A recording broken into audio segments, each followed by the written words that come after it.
keep an eye on our waiting room. And if people pop in, I am excited that we have several people who've never been on a chapter chat before. And so this chat, we do one of these live unscripted Zoom conversations every month. We spend about an hour together.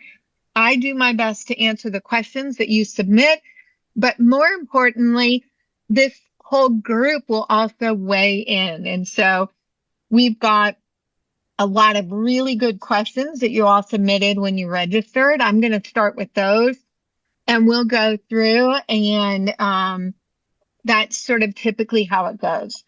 But before we launch into that, I want to let you know about a few things that are going on. First of all, in our normal schedule, we meet for chapter chats every month except for July and August. However, this year is a very special year. This is the 25th anniversary of Impact 100. And so we have repurposed our January chapter chat to be the 25th anniversary celebration. So you're going to see in the chat, there is a link for you to register for that event. Of course, it's free. We will be celebrating 25 years. We will be highlighting the growth, the magic, the people, the grantees, and really celebrating our history together during this hour-long conversation. But we're also going to ask you to do something else. Now, for you May birthday girls, I hope somebody gave you a birthday cake or you gave yourself one. And at some point you thought, what am I going to wish for? And you closed your eyes and you blew out those candles. Well, we want to hear from you what your birthday wish is for the next 25 years. You can answer this. There is a link. There's a link and there's a way for you to fill it out. Now, your birthday wish might relate to your own chapter. It might relate to your personal life. It might relate to growth of the movement or globally, but there is a little form for you to fill out, because what we are going to do as we blow out the candles at our 25th anniversary celebration is to be able to share the wishes from around the Impact 100 footprint. If you are on this call and you're thinking, well, I'm just here, I'm not even on my board, I'm just here to learn. You don't have to be a board member. You don't have to be a leader of any kind. If you've got friends who are members who you believe would want to make a wish on behalf of your chapter or the community, they're all invited. So it's a simple, really quick, simple form, and it's linked in the chat already so that you can find it and you can make your wish for the next 25 years. If you're one of those people who will freeze up and say, I can't think straight right now, don't worry. Click the link so that you have the form, and you can always do it after the chat, or you could do it another time. And fear not, if you lose that link, let us know and we will happily send you another one. So no pressure to do any of that, but we really do want to hear from you. We have some exciting things planned, and you are, of course, an important part of that celebration. All right. Well, we do have a lot of questions from you all today. Let me just make sure I didn't forget. Oh, one other thing. We don't yet have the fall chapter chat scheduled. We are going to take care of that in the next week. So right now, our events, as Haley said earlier, our events look a little sparse right now. But don't worry, we are going to populate our September, October, November, December chapter chats. For those of you who put them in your calendar all the time, it'll be easy to go in and register. But for now, we're focused on the 25th anniversary. More will follow. And even though we don't do these official chats during July and August, the reason is you all are busy, you're traveling, or you've got house guests or other things going on. And so the attendance just isn't as great. But don't worry, we are still working all summer. So you don't have to wait to the next chat if you've got questions or you need information or you want guidance from Global. We are here all the time, but certainly during July and August, even though we aren't doing these chats. Fair enough? Okay. Now, interestingly, as much as all of our calendars are a little bit different, one thing I've noticed over these many years of doing chats like this is that there tends to be themes. And today's theme is clearly membership retention. We got a whole bunch of different questions, but all focused on membership retention and different ideas and what to do. When we talk about membership retention, the most important thing to remember is that the design of our model is that a member can design her own experience. Well, if she serves on a committee, if she's actively involved, if she goes to your events, you can get a pretty good gauge on your retention, that she understands the mission, that she's happy and satisfied and pleased, or if she isn't, she may have talked to you about whatever she'd like to see done or more of or less of or whatever the case. But the tricky part is for all of those members that are opting out of these things, they send in their membership payment and then you don't hear from them and you have no idea how engaged they are. And this is the nightmare of every retention chair, is how do I figure it out without sort of reaching out to this person who's chosen not to be fully engaged. So there are a couple things you can do. One, if you can assign an ambassador or a buddy to those members that are not involved, that don't go to all of your things, just so that someone can touch base and simply say, look, let me know what level of involvement you want to do this year and how I can help you. And if your member will say, look, I travel, I can't really do much of anything, then your ambassador would say, would you mind if I touch base with you on a regular basis just to make sure that everything's okay? And they establish some sort of a cadence so that you know, and the non-involved member knows that there's going to be a touch point. Now, the ambassador might forward pictures of an event that she attended or give the scoop from the big reveal or, the Meet the Finalist event, whatever it might be, so that we make sure that these members who are not fully engaged still understand the mission of the work that you're doing. That's the critical piece of it. Now, here's where it can backfire. Let's say you don't pay attention. You don't know where this woman is or how she's chosen to live out her membership. And now you're getting perilously close to the membership deadline and you think, well, gosh, this woman hasn't done anything, been anywhere. Does anybody know her? Can anybody connect with her to find out what's going on? That is a more difficult bit of outreach.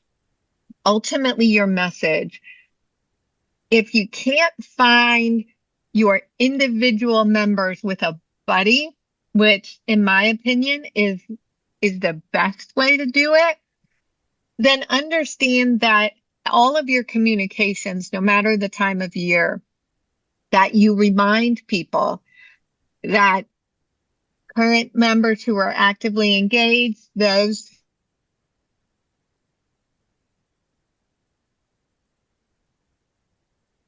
Oh, we don't hear you. I think we lost Wendy, Wendy's audio. audio. Your your mic went out. Can't hear you. All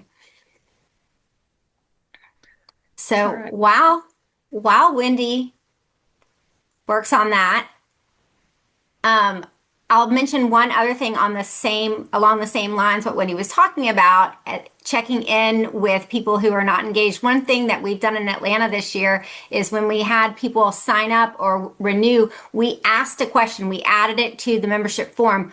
What kind of member do you want to be this year? I'm all in. I want to get involved on committees. Send me everything. I want to come to everything. Do you maybe want to volunteer here and there? Do you just want to come to the annual or to the signature events, maybe one or two? Or do you just want to donate and trust the process and trust your members and maybe you'll vote online? But we kind of asked that question to sort of segment our membership because what we found was at the end of the year, sometimes when renewal came around, we would have members say, oh, I don't know if I'm going to renew because I feel like I didn't do it right. I wasn't a very good member. I didn't come to anything. And we were constantly saying, no, no, no, that's okay. That is also a great member. You made a huge impact because you helped fuel the grants and what have you. And so we've implemented this for two reasons. One, for people to kind of understand that it's okay if that's the kind of member you want to be. If you want to join, make your donation, and come to the annual meeting, that's okay. Wendy, are you back on? I didn't know if I heard Wendy or not. Oh, But if you want to get involved, that's great too. But at the end of the year, we could have some sort of way to assess whether they wanted to get engaged and they thought they would and they didn't, or that was what they planned to be the whole time. So that's one thing that we're doing. We're also using that data point so that when we do have events, because we do try to have some, service event or engagement event during the summer, we're going to remind the people that say they want to be engaged and they want to come to everything, we're going to send them a bunch of reminders. If they say that they are planning to just come to the annual meeting, then we don't want to bombard them with a bunch of invitations to events that they don't plan to go to because that just makes them feel like they're not doing it right. So that's kind of one of the things that we are doing in Atlanta. Where here comes Also, what Wendy. we've done here in St. Lucie County, Florida, we've done something similar, but extended it to our new members so that we Mm-hmm. assign them an ambassador. So the new member it has an ambassador that helps them. We do volunteer work every month and make sure they're aware of where we're volunteering and if they have interest in volunteering or not. We have socials every 6 weeks. Make sure they're aware of the social that's coming up. And if they're uncomfortable, if they don't know anybody and are uncomfortable attending the social, they've got their ambassador, they've got their buddy who's going to meet them there, or maybe just pick them up and drive them there. And so that help them be introduced to the other members of the organization and to help them just get established in with our group right from the get-go. So we've kind of pushed that down to our newbies as well. That's great. Wendy, are you back? I'm back. Well, the audio's on my phone because my audio on my computer completely died and there was no getting it back. So sorry, y'all. And thanks for recovering, Haley and Lori. Are we still talking about retention? Because I lost you. Yes. And Lori or Haley, do you want to just give me a high level of what you talked about? Are we done with retention or do we still need more?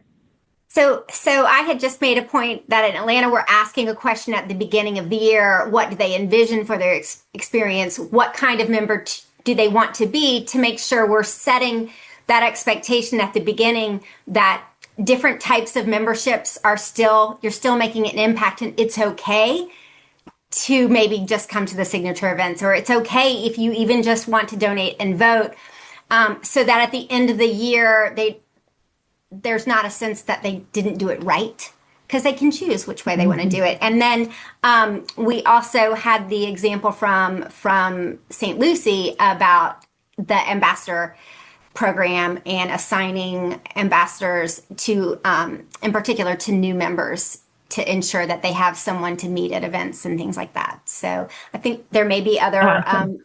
Lucille has her hand up and may have Yep, something to add yep. or ask. Go But you're ahead, muted. Lucille. Lucille, you're muted. Oh, I'm a brand new chapter, so I'm just curious, what is the retention of these chapters? I don't know how many are on, so if that's too big of a question for so many people. But the average retention, Lucille, is about 80 to 85% year over year.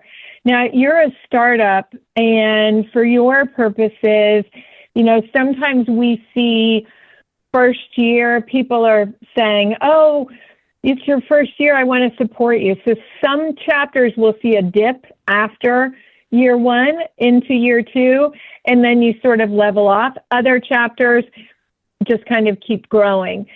Knowing the composition of your membership really helps. And so for those of you who are pushing toward a particular number, you know, sometimes we get so excited and we want to reach that next milestone in a way that, you know, it's like, come on, let's get to whatever the number is.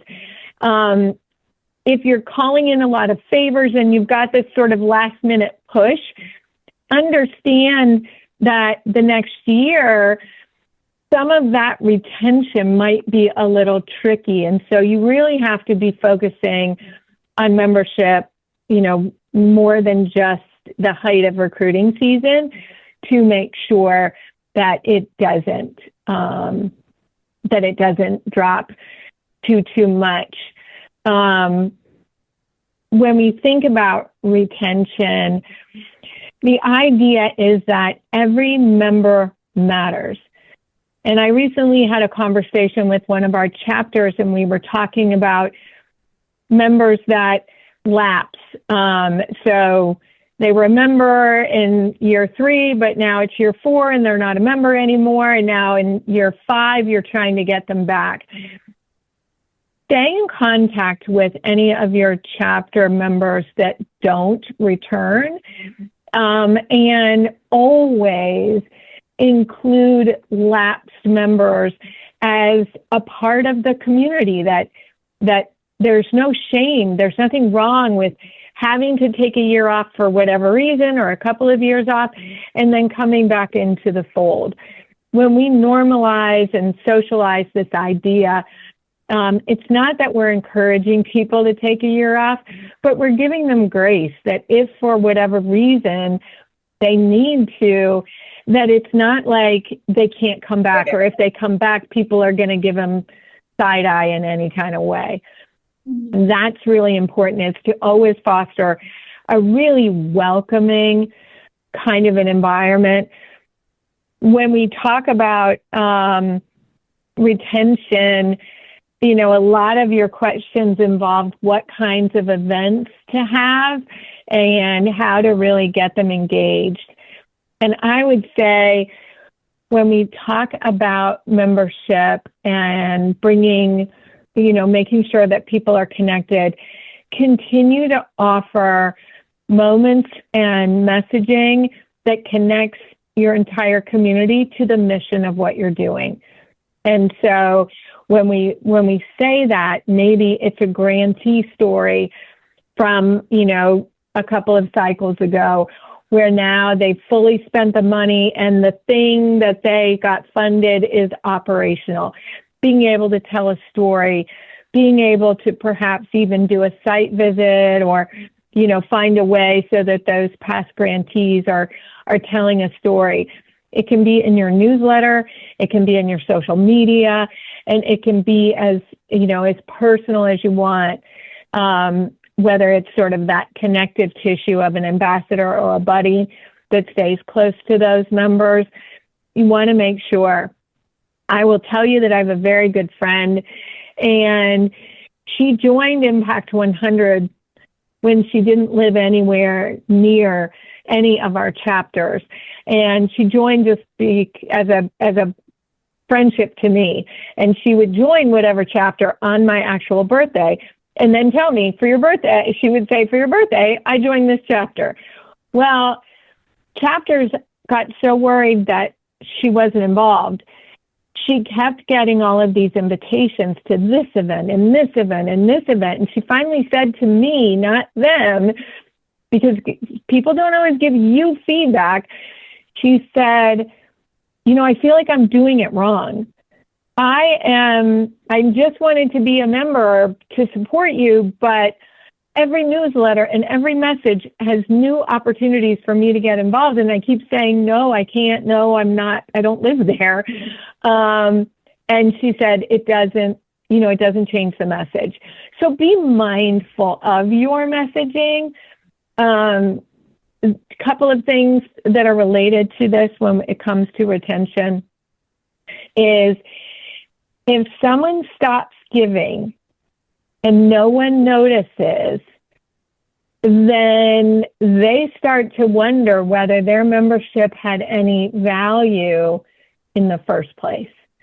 And so reaching out to members who don't renew and say, you know, we miss you. I'm so sorry to not see your name in this year's membership list. And, you know, I hope you'll come back. Genuinely communicating when people drop off. Because if they drop off and you all are so busy looking for new members and growing and doing all the things and nobody reaches out to say, we miss you, it'll be a lot harder to get that member back. And I would be cautious about creating events for the sake of events, for the sake of, giving your members a place to go or a thing to listen to or hear. You always want it to be tied to the mission, and you always want it to contain more than just at the people who aren't actively engaged in your chapter.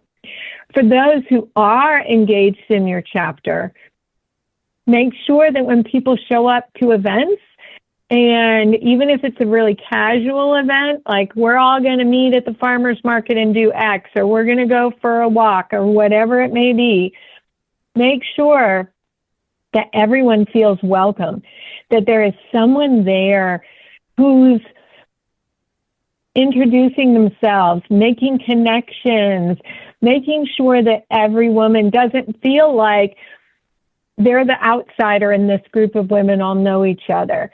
That becomes a very slippery slope. And so whether you assign hostesses, whether you assign greeters who can also serve as matchmakers, so that when you have an event, if someone comes alone, you can say, hey, are you here by yourself? And they might say, oh no, my friend Susie's joining. Well, if your friend Susie's joining, then, keep an eye on her, make sure Susie joins.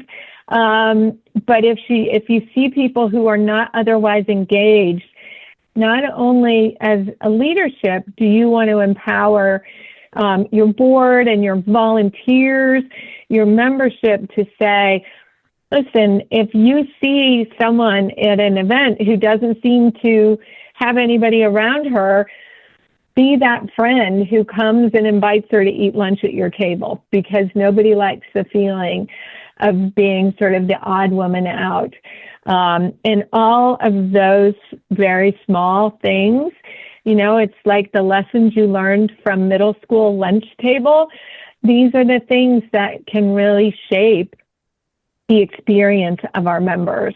And I know that we're not those people who don't care about people, but sometimes we get really busy doing the work that we have at hand. And so bear those things in mind.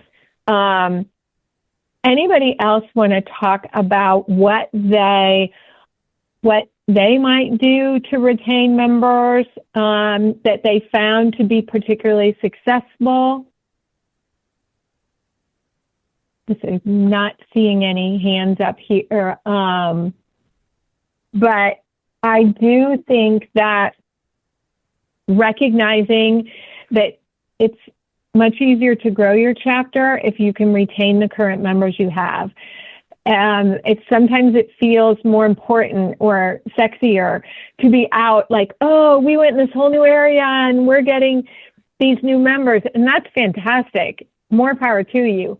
But we really want to make sure that our current members, you don't want, the bucket leaking of your current members while you're adding new members to the top. Otherwise, you're going to exhaust your team.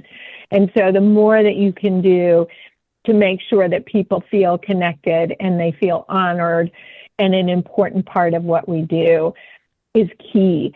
Very often on the membership, we have two roles, the membership engagement and retention and the membership recruitment.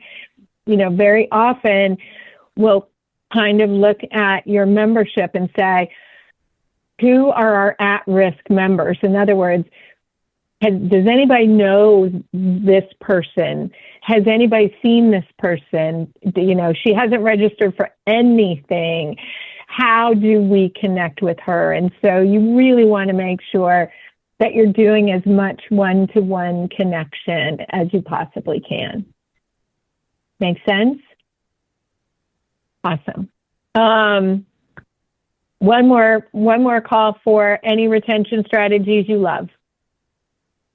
Okay. That's not the only questions you all had. We also, the second most requested information is all about strategic planning. Now, we had two specific questions, one about a planning document, and I can tell you that we're working on pulling that together right now. There are a couple of chapters that have successfully executed on their strategic plan, and we are gathering that. We expect that the materials library within Global Connect will have some sample strategic planning documents. The other question was, what are the top 3 to 5 things to do for a successful strategic planning session? Well, you really want to take a good look at your chapter, what you are doing well. And, for those of you who have spent this kind of time with me in a strategic plan or anything else, you'll know that I often refer to it as right, wrong, missing, or confused. And so when you look at the big elements of what you do, membership growth, retention, and member experience is one bucket you will likely want to cover. Grant application quality and impact, as well as the numbers of grant application. That's probably another thing you're going to want to look at. Leadership strength and succession planning. What do you do well? What do you need? What can you see on the horizon as things grow? Chapter operations and systems, all the things that you're running in the background. And then community visibility and local partnerships. How well does the community know who you are and what you do? What community members or partners are you collaborating with? These things are really important. And each one of those areas, if you can analyze and say, gosh, we've been really focused on membership growth and retention, and we're really feeling pretty good about that. But maybe we're not feeling as good about not the number of applicants we get, the quality and the strength of applicants. How do we go out and strengthen that through outreach into the community and inviting more nonprofits to apply, engaging our members to make sure succession planning, leadership strength. Maybe you need some more training. You may have gone from 300 members to 500 members, and now some of your chapter operations and systems have changed because the reporting criteria changes north of 500 members.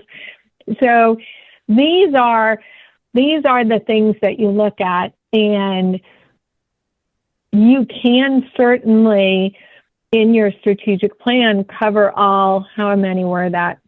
Maybe that was 5 different elements. So it's possible that you would want to cover each one of those elements within your plan, understanding that a couple of them may be just fine. You're just going to reaffirm and keep doing what you're doing. And you're looking, where are you going to move the needle the most? What's the most important thing? And so those things are the areas that you're going to spend the most time on during your strategic plan. I will tell you, as an Impact 100 leader, to the extent that you can lead the strategic planning process. Now, I know that there are leaders who will say, that is way outside of my skill set. That's not something I can do. Partner then with somebody who knows how to lead that kind of a facilitation, who feel comfortable in that kind of a facilitation, and make sure that that person fully understands the Impact 100 model and doesn't start taking you down these, rabbit trails that will feel exhausting to your volunteer leadership team and may not get you any closer to what you're actually working on. Anything other, did that spur questions, or do people have things that they want to share that they've utilized in the past with strategic planning? Lori?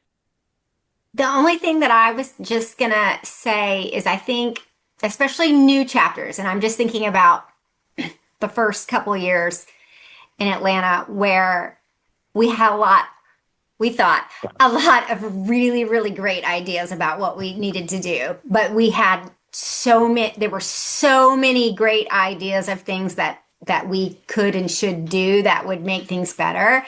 And I would just caution that when you do your strategic planning, that you really prioritize and you really pick a few things to focus on and not try to do everything.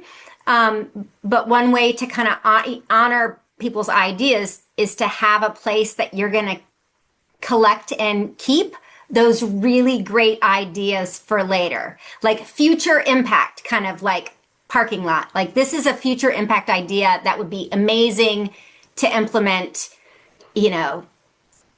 maybe next year or the year after, but not feel the need to try to do all 15 great ideas that come up. That is, you're spot on that. And I would also say, don't walk away from your strategic planning session without ownership of those things that you are going to move forward. Ownership doesn't have to be singular, meaning it doesn't have to be one person who's doing X and another person who's doing Y. Make sure that you have the bench strength to, yes, stay focused, but also make sure that there is a roadmap of what happens from there. One of the biggest frustrations, both in for-profit companies and nonprofit organizations like ours, is that we spend all of this time pulling this thing together and wrestling with what's the right next thing. And then it sort of sits on a shelf and it's not really anybody's job, or the timing of when you figure it out is right when you're going into your busy recruitment season, or right when you're doing whatever else.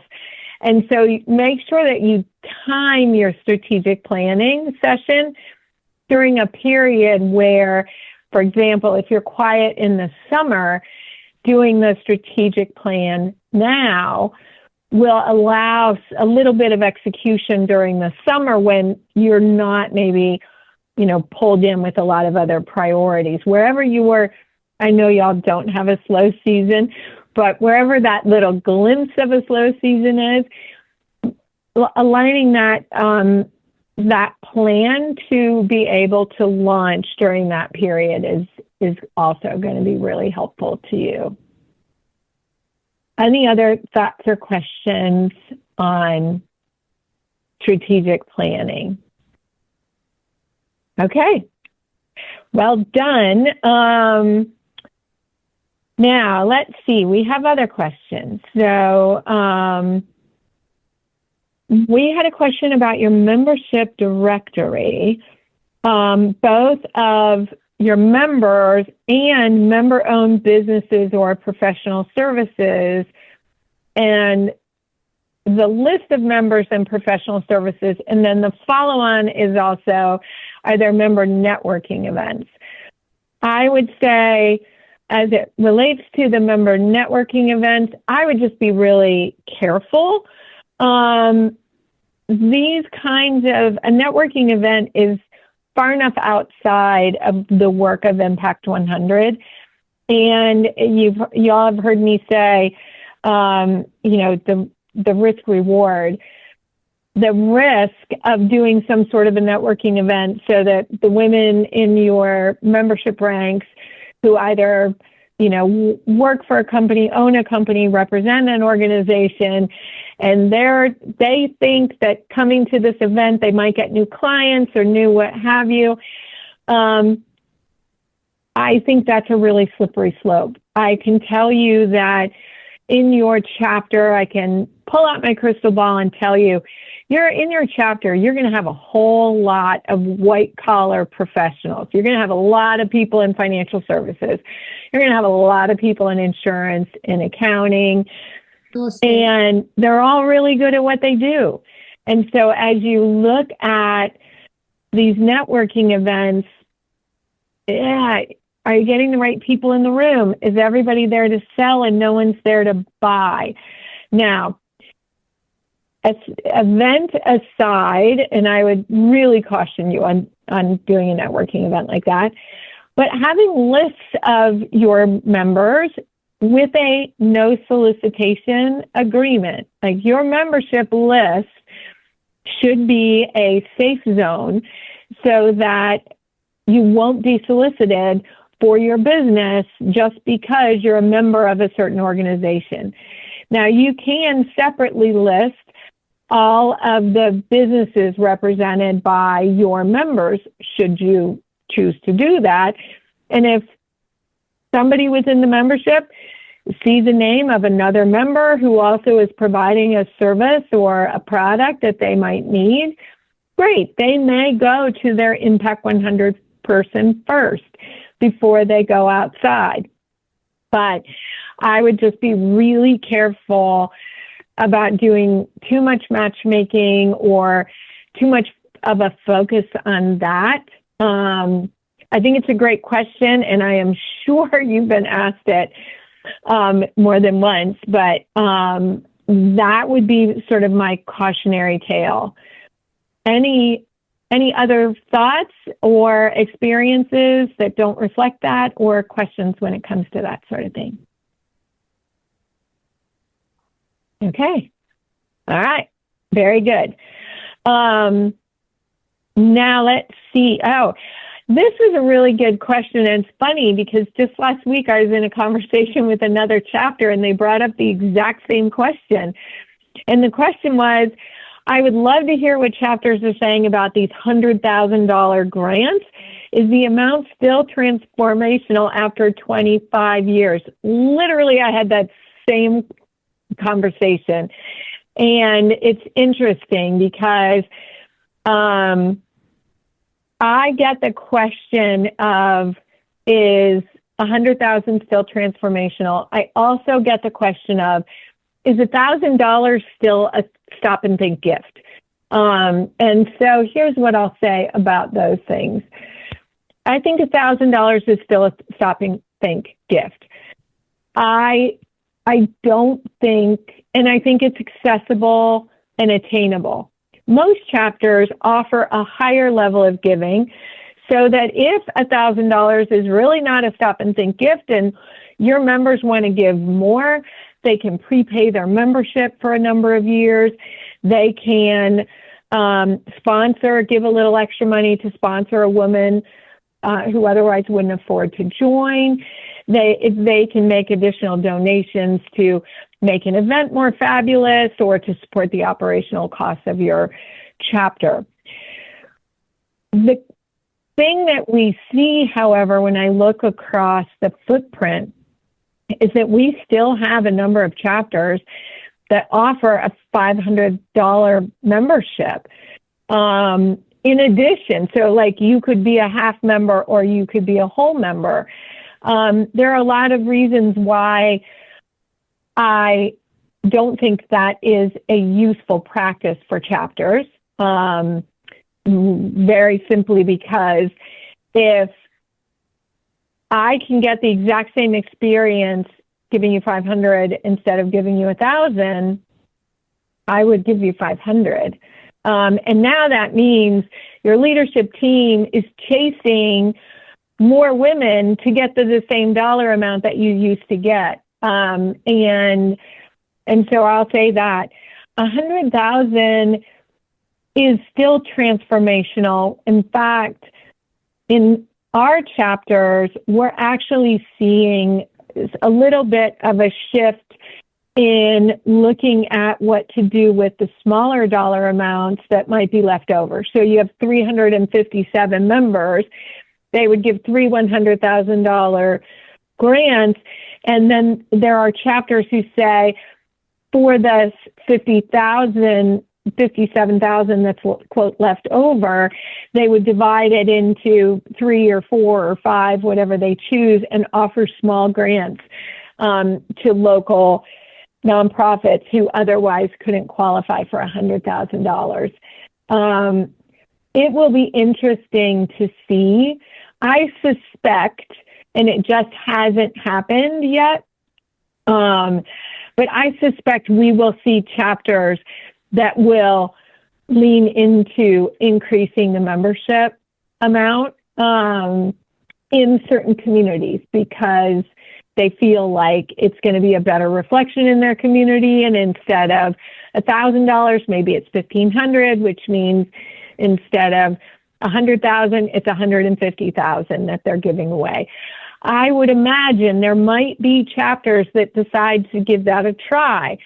And I'll be watching really closely, and I wish you success. I don't know how it'll go because so often I hear the other side of that coin. I hear there are too many women in our community who can't afford it, and now more than ever, we really need them. And so I think it really depends on your community. You all, I hope, realize that we have 3 amazing chapters in rural Missouri. And in rural Missouri, the membership is $500, and most of the women pay in installments, and their grants are much smaller than our grants, but they're very transformative for those nonprofits who receive them. And so different communities will operate differently. And so we'll see how it changes. But any thoughts on either the 100,000 or the 1,000 that you'd like to share? I just love the simplicity of the model. And it's very easy to sell, talk about, explain. And it's very easy to say that we're part of something bigger than ourselves. So I certainly understand the rural Missouri model. I come from a rural area, so that makes sense to me. But and I love that we can mold it to our communities. But I really love $1,000, $100,000 grant, and it still is transformative. These nonprofits, particularly after the federal cuts and some of the expenses they've had to absorb with inflation, $100,000 is still transformative where we are. Awesome. Thanks, Sue. All right. Okay, now there were also questions about whether we have the most recent giving statistics for this year for 2026. We don't. We do not get those statistics until late in the year. We do our Global Day of Impact. This year we're going to be with Sue in Martin County. We do the Global Day of Impact always on the first Thursday of November. And I can already tell you that in 2027, we will be with Nancy in Baldwin County for our Global Day of Impact. So we've got both of y'all covered here, our upcoming hosts. And that is when we reveal 20th. those numbers. And it'll be That's our right, your 20th. 20th anniversary, We're super which is excited. so exciting. And it's Martin County's 10th, right? 10th in Martin County this year, 20th in Baldwin County next year. So, oh, hi, Debbie. Sorry, I didn't see you there. So very glad to be doing that, but we can't release those numbers until then. We're getting them from around the globe, and every chapter and every time zone follows their own calendar, even though we all share the same Impact 100 model. But tune in on the first Thursday in November, because it'll be our 25th anniversary. It'll be Martin County's 10th anniversary, and we will have a lot to report on, I'm sure. And it's going to be a party. It's going to be a It's party. going to be a party. I love that. We love party. All right, let me see if, there was another question about whether other chapters are seeing a drop in applications for arts and culture. And, here's what I'm going to say about applications, particularly for arts and culture, is that if you have fewer than 500 members, meaning you are not giving away, one grant in each focus area, the application that tends to be the hardest to come by are for arts and culture groups. Why is that? Well, if you imagine a lot of arts groups, they have a really big budget. And although I will make the argument all day long that a community has not reached its highest level of engagement unless you've got a really strong arts and culture environment, it can be difficult to put an arts program up against a program of, health and wellness or education or family and even the environment. And so there are definitely arts organizations that kind of opt out and feel like, gosh, we really don't have a chance. Anytime, we always spend a lot of time talking about membership, recruitment, retention, getting lapsed members back. All of these things are always a big focus. But, we're raising the money. If you were able to get 500 members and you didn't have worthy grant applications in each one of your 5 focus areas, you'd be in a world of hurt. And so as leaders, please believe me when I tell you, you need to spend as much time recruiting nonprofit applicants as you do in recruiting your members, because it's vital. Your members join so that they can help the local community. And the way they help it is to fund the work that your local nonprofits are doing. And we want to be able to put forth strong candidates in every category every single year. And so if you currently have kind of a light staff, if you will, light volunteer pool on your nonprofit outreach and a heavy volunteer pool and everything to do with membership, make them equal. Give more assets, more attention to nonprofit recruiting engagement. I have had a number of conversations with arts organizations and environmental organizations, and they say, basically, with sometimes as bluntly as I'm about to, but other times more subtly, but the message is clear. We can't win against the puppies, the kittens, the children. And so they're, because your members vote with what pulls on their heartstrings, to which I reply, yes, we do engage our heart, but first we engage our brains, and we do understand what we're doing, and we intentionally want to fund all 5 of these categories. We can't do it without 5 applications from every aspect of these focused areas. But no matter how streamlined or helpful we can be in terms of grant applications, we do know that applying for our grant can be challenging, and we want to make sure that that they're always invited personally in the same way you personally invite your members. And if they didn't make it very far in the grant process, invite them to reapply. If they were a finalist that didn't get funded, invite them to reapply. If you don't have your own stories about nonprofits who applied, didn't get the grant, came back stronger several times, and that ultimately not only did their organization get stronger, but they ended up getting funding, and it was a big push forward. We've got those examples all over the footprint. So really important. Let's see. Wendy, may I ask a question? Yes. Does anyone have information on encouraging smaller nonprofits to collaborate for a $100,000 grant?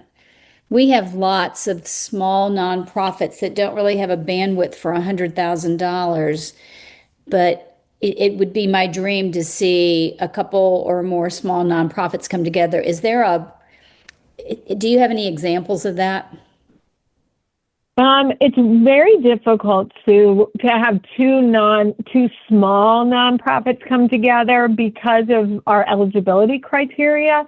One of them still has to have 3 years of audited statements, or all of that. However, I know that Pensacola every year, in addition to their training of how to fill out the application, et cetera, they do what I refer to as a nonprofit hype event, and they invite nonprofits in. They hear from a speaker, and the idea is for the nonprofits to start to dream big and think about what they're going to do. And I know this because I've spoken at that event more than once, and we typically do talk about collaborations. I think I'm not saying Pensacola did this because I don't believe they did, but I think in early stages, Impact 100 chapters may have kind of tried to matchmake, like, you're a food bank on the west side of town, you're a food bank on the east side of town, you should collaborate, and do something to maximize your reach. Those things, we were never that specific. We just sort of give an example, but we're often better because of egos and kind of secret sauces and things that they might not want to share, is to take an organization that might be the same, food pantry with a transportation kind, so that now there's a vehicle that'll get them around. Taking a small nonprofit and collaborating with a bigger one, but the bigger one has to be the one whose financials we're relying upon, and then the collaboration has to work. So giving examples of made-up nonprofits with made-up missions, but who can feel analogous to what you're asking them to do, I think is a good idea. We are seeing more mergers within the nonprofit world than we typically do. I've seen it in the news a number of times that small nonprofits are really struggling, and if they are taken under the wing of a bigger nonprofit, it can make the difference between survival and not in some cases. I know, I just can't remember which chapter it is. So Haley or Lori, we know your brains are better than mine, but if you can think of who this is, I do feel like there are chapters that might have one kind of a grant where they say you've got to collaborate in order to get that. It's a slippery slope if that's a requirement. My advice would be to encourage it, and encourage the more engagement, the better. that answer your question, Sue? Okay. Anything else on that? Okay. I think, hold on. Chapters drop. I think I've got that.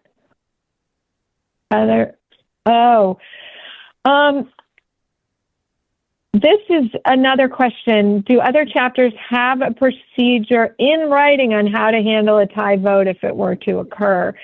I'm going to look at Lori Sheehan to say, do we have anything like that in writing?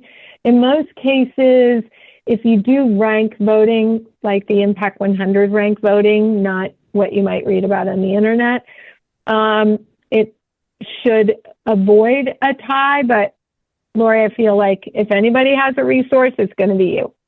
Well, I'll say I have not seen examples from other chapters. I would very much love to see examples from chapters if you have them, but I do encourage you to have some tiebreaker process in writing. In Atlanta, it just so happens, Nancy, and I'll just say this real quick, and then I want to hear what you have to say. The president doesn't vote unless there's a tie. That's us. And so that just means, and the way that we execute that is that the president basically does vote, but we don't count it unless there's a tie. So you don't just vote when you know there's a tie. The ballot is only counted in the event of a tie.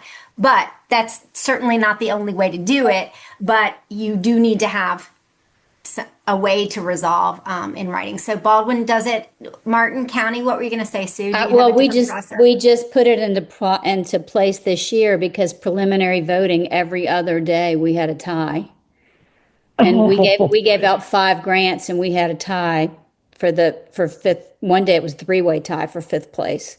So I'll send you the process. What we decided, we announced to our membership that in the event of a tie, those in person, we would call back into the room and they'd have to vote to break the tie. And anybody who voted or was voted beforehand because they couldn't be there or they were watching live stream, we told them what specific time to check their email for a new ballot if there was a tie vote. And then we further put into place if after that vote, we were still at a tie, our grants committee ranks the applications. They have a point system for the applications. We never see that. But the last straw would be that we'd go by the grant committee point system to break that final tie. But I'll send that to you. Thank you. Awesome. Thank you. Great question. One final, anything else on that? And then because I did find one question that I hadn't got to yet. And that is last push to hit membership needs for the grant ideas for events during the slower season that have worked for others. So this is membership. Impact 100 Little Traverse Bay. I don't know how they do what they do, but they, every single month of the calendar, they have membership recruiting events every single month. And their membership deadline, it was 12/31, and they literally would announce their members on January 1st. It was that much. I think they may have backed it off a little bit, but it's still in December. But they recruit for members all year long. Obviously, once the calendar year moves to 2026, if anybody who joins, they're joining for 27 during that calendar. But they are constantly recruiting, and they're also renewing, and they're celebrating your listing their next year's members early on. I'll be up there this summer, and I spend a fair amount of time during the summer months as they are working through their system. And I'm like, I don't know how you do these events all the time. They do the events, and in the main season, which in northern Michigan would be more summer, they're doing events every week, much less every month. It works for them. They have seen nice growth and very good engagement, but it is full time. And I would say to your grant liaison, they should be doing something to attract nonprofits as often. I mean, I hate to ask anybody to do something every single month because I think that's just really hard to sustain. But on a regular cadence, make sure that you're reaching out to the nonprofit communities and encouraging. And part of what you can do both for membership as well as for your grantees or your grant applicants is speak wherever they gather. So speak at United Way, speak at your local chamber, speak at any kind of training or networking events that bring nonprofits together to share information about how to apply and what we, how we gauge our applicants and encourage, invite. Now, I'm really sorry about the technical difficulty, and I am watching, I've got y'all in gallery, but I'm watching my phone light up green, which means the recording is only going to show my phone every time I open my mouth. So I'm going to apologize. Actually, that might be a little better you don't necessarily have to see me the whole time. But this technical glitch, I do apologize to everyone for that. But so happy to have you all together in this fine day of May. If you've got anything for the good of the cause, please ask it or say it. And if not, these recordings are always in our community forums, which is through Global Connect. You will find that when you go into Global Connect, Chapter Chats has its own forum. You can watch any of the ones you've missed before, or if you want to go back and listen to anything that happened here today, you can check that out as well. So I thank you for being a part of this and for all you do in your communities and for Global. Take care, you guys. Thank you. Thank you.